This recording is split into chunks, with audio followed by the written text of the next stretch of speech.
Along with a good lineup of bosses, this game also had a few good mini-bosses. You can't always expect them to put off a real tough and creative fight, but some of these were pretty good. The mini-bosses were these boss encounters that always appeared on the second stage of an area, and we are about to rank these from worst to best. You know the deal, so let's keep this intro short. Thanks to XCage Game for letting us use his footage. We're the owners of Triforce, I'm owner 2. And I am owner 1, and here's our mini-boss ranking from Triforce Heroes.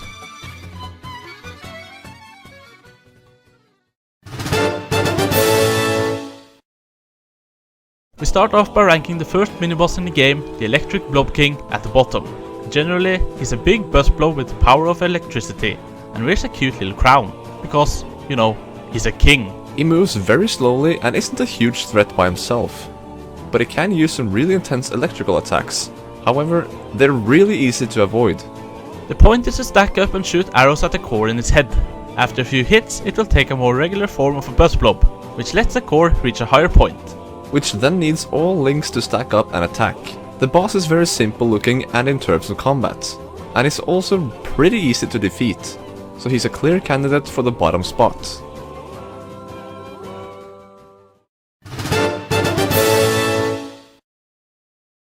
Next up is what we guess is the Electric Blob King's wife.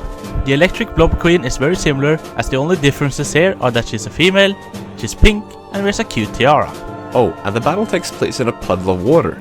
She also uses electrical attacks, but she only uses 3 beams instead of the king's 4.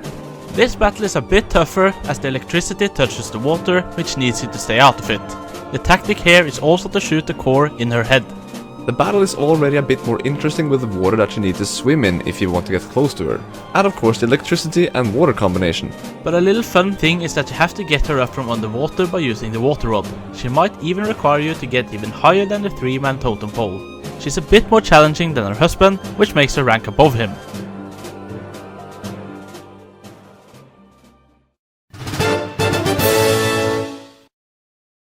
In the HINOX mine in the volcano, you fight in a rather unique way.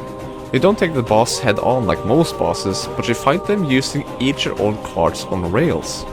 The HINOX enemy is known for using bombs as weapons, so of course that's what this battle is about. The rails are raised above lava, and you ride on a separate railway from the HINOX bros, but also close together, and you have a contest in damaging each other the most with the bombs you throw over. You start with the first brother, but then the other one joins after doing enough damage to the first one. It's pretty much all you do, but it's still somewhat challenging to fight these, as they constantly throw bombs that almost always land in your carts, while you might have a worse time throwing yours onto theirs.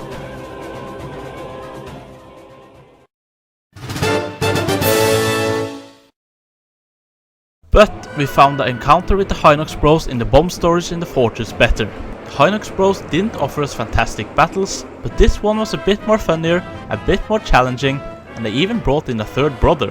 Instead of fighting them in carts, they stay behind doors that open up from time to time.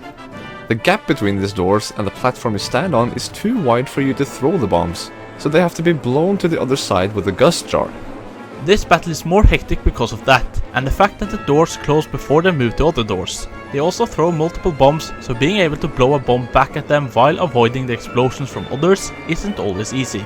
The third brother will appear towards the end and throw 1 bomb at a time, but this one's bigger and too heavy to be blown over to the other side, meaning you have to continue using small bombs. In addition, hard hat beetles will make things harder for you. The battle is a bit hectic and annoying at times, but still a worthy challenge.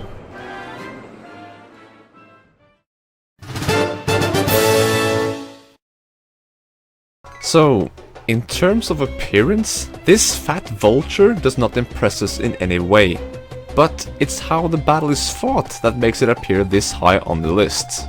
You fight it while standing on a balance board, which requires precise communication, teamwork and timing.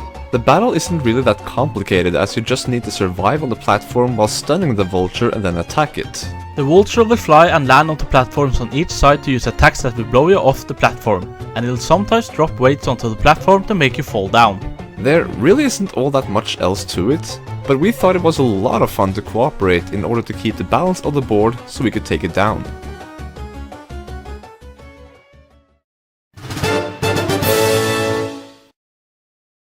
The Ice Cavern sure had strong bosses when it comes to good battles. Next up is this monster of an ice sculpture, FREEZLORD.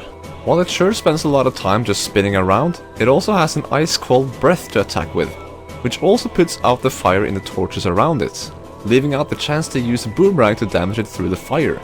You have to use fire from the gloves or with the use of a boomerang and damage its arms and ice crystal armor. Once all of that is off, it'll go crazy all around the area, using its breath to move along the ground or even jump into the air and try to slam onto you. It's when it's standing still that it's open to attack. It's not necessarily the hardest mini-boss, but it's pretty unpredictable, and it uses the whole area for the battle. We also like the use of the fire gloves, and it's cool how we can use the boomerang through the torches to damage it. It was a pretty fun fight.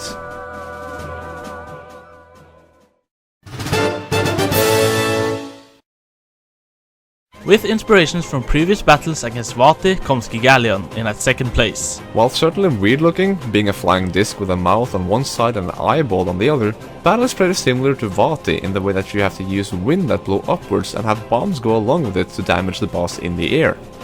This is fun, because you need to blow the fans with a gust jar to stun it and then to throw a bomb, which is fun when you have each one of the players doing one thing each. While attempting to do this, the boss will drop flames down to the platform.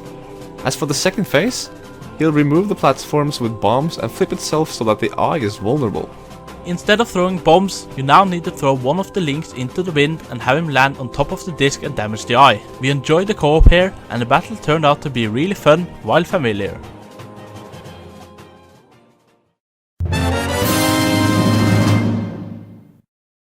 Coming at number 1 is the most cool looking and the best mini-boss battle we faced in Triforce Heroes. Here is the Grim Repo. The battle starts with 3 regular Poes appearing, all with the different colors that the links have. As soon as they've been taken care of, out comes the real boss. First of all, we low Pose, and this one is huge and wields a scythe. It's basically the Poe version of death. We love how it looks. It'll start the battle by blowing out the lights, leaving just the scythe to be visible.